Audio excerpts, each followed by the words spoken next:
Bienvenidos a la historia 2 de 100. Si Agnes Sampson nos reveló la paranoia de un rey, la historia de Pendle nos muestra algo mucho más íntimo y perturbador, cómo la pobreza, la rivalidad familiar y el testimonio de una niña pueden encender una hoguera. Lancashire, Inglaterra, 1612. Esta es la tierra de los Cunning Folk, gente que traficaba con magia menor, sanaciones y maldiciones. La ley lo prohibía, pero la desesperación rural lo alimentaba. Dos familias, los Demdike y los Chattocks, eran las matriarcas de este mercado de la superstición, y rivales acérrimas. Dos clanes mendigando al borde de la hambruna. Todo comenzó con un encuentro casual en un camino. John Law, un vendedor ambulante, se negó a darle unas agujas a Alison Device, de la familia Demdike. Ella lo maldijo, y momentos después, Law colapsó, sufriendo una parálisis.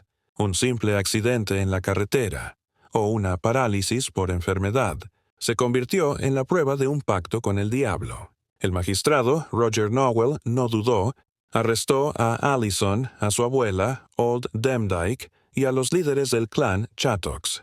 La búsqueda condujo al descubrimiento de un aquelarre supuestamente celebrado en la granja de Malkin Tower, donde se reunieron para planear más asesinatos. La evidencia era escasa, la superstición era abundante. Y aquí viene el elemento más cruel de esta tragedia, el testigo principal. Una niña de tan solo 9 años, Janet Device, hermana de Alison e hija de una de las acusadas. Fue subida a un barril para ver por encima de la multitud y se le ordenó identificar a todos los que vio en el supuesto aquelarre. En el juicio, su testimonio fue la sentencia de muerte para su propia madre, su hermano y sus abuelas. 10 personas fueron enviadas a la horca. Pero la verdad, el análisis que nos proponemos mostrar, es que no fueron ahorcados por un pacto con Satanás, sino por el hambre. Los Demdike y los Chattocks no eran brujos poderosos. Eran familias indigentes que vivían de la caridad, utilizando el miedo a la magia como una herramienta económica para obtener comida y favores. Sus aquelarres eran probablemente reuniones desesperadas para compartir los pocos bienes que poseían. El magistrado Nowell, ansioso por impresionar al rey Jacobo, el mismo que obsesionado con Agnes Sampson, manipuló esta situación hasta convertirla en un gran juicio. Y la pequeña Janet, bajo la inmensa presión de los adultos y un sistema judicial aterrador, no condenó a brujas, sino que destruyó a su propia familia para sobrevivir. La historia de Pendle es un espejo incómodo. Revela cómo el miedo y la miseria, magnificados por el poder y la superstición, pueden hacer que la gente se devore a sí misma. El peor demonio no estaba en los páramos, sino en los tribunales. Bienvenidos a la historia 3 de 100. Hemos visto la paranoia de reyes y la miseria. Hoy vamos a un lugar donde el mal se sentía sistémico, un lugar donde la brujería no era solo un crimen, sino un negocio. Bamberg, Alemania, 1626. La ciudad estaba bajo el dominio de un clérigo aterrador, el príncipe obispo Johann Georg Fuchs von Dornheim, apodado el obispo de las brujas. Su principal acusación no era la adoración al diablo en secreto, sino algo más inmediato y catastrófico: la magia climática. Durante años, la pequeña edad de hielo había causado cosechas desastrosas.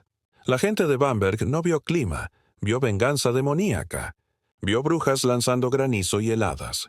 El príncipe obispo, un hombre de inmensa crueldad, aprovechó este pánico para desatar el terror. Mandó construir el Malefice House, una prisión dedicada solo a la tortura, y comenzó a llenar las celdas con cualquiera, campesinos, nobles, hasta su propio canciller y el burgomaestre, Johannes Junius. Aquí el mito se convierte en una pesadilla de alta definición. El terror de Dornheim fue tan efectivo que las confesiones parecían manuales de maldad, pactos con el diablo a cambio de poder para destruir las siembras, asistir a aquelarres donde bailaban con demonios y usar ungüentos mágicos para volar. Pero la verdad está grabada en la celda. El análisis que nos proponemos mostrar revela que no era la magia negra la que impulsaba las hogueras, sino el terror del Estado y la pura y simple codicia. El burgomaestre Johannes Junius, antes de ser quemado vivo, escribió una carta a su hija desde su celda, un documento desgarrador que pasó de contrabando. En ella describía la tortura insufrible, como bajo el tormento había confesado una reunión demoníaca a la que jamás asistió, y cómo el obispo confiscaba metódicamente la fortuna de cada víctima. Los costos del juicio, la leña y hasta los verdugos se pagaban con el dinero robado de los acusados. En Bamberg, la casa de brujas se convirtió en una máquina de muerte autofinanciada. No era un juicio de fe, sino un juicio por bienes. Más de 600 personas murieron aquí, incluyendo niños y bebés. La historia 3 nos recuerda que cuando el Estado y el fanatismo se alían, pueden fabricar el mal más grande del mundo y cobrar por ello. El verdadero terror no estaba en el aquelarre que nunca existió, sino en la cámara de tortura, donde el poder forzó a los inocentes a mentir para morir. Bienvenidos a la historia 4 de 100. En los episodios anteriores, las brujas eran víctimas de la superstición. Hoy, las protagonistas son algo mucho más peligroso. Criminales organizadas, que usaron el miedo a la magia como tapadera. Viajamos al corazón de la civilización. París, 1679. La corte del Rey Sol, Luis XIV. En la superficie, Versalles era oro y pompa. Debajo, un submundo oscuro prosperaba. Las nobles de la corte, desesperadas por ganar o mantener el favor del rey, recurrían a la hechicería y, más importantemente, al veneno. El centro de esta red era Catherine de Chaise, conocida como la Voisin, una mujer que ofrecía lectura de manos y supuestas pócimas de amor. Pero su verdadero negocio eran los polvos de sucesión, arsénico mortal y la organización de lo que se conoció como misas negras. Estas ceremonias macabras, que supuestamente aseguraban la caída de un rival o el amor de un hombre, involucraban sacrificios y actos que hoy nos resultan incomprensibles. El mito de la bruja maligna, aquí, encontró una expresión muy tangible y criminal. La Voisin era tan eficiente y su red tan vasta que el propio Rey Sol sintió su sombra sobre su trono.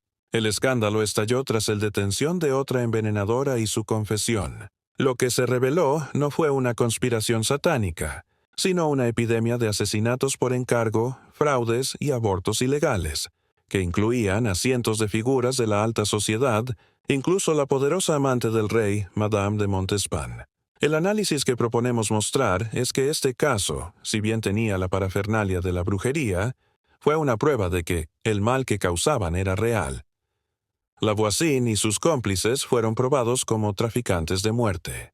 El Estado no persiguió la magia, persiguió un crimen organizado que estaba desestabilizando la corte.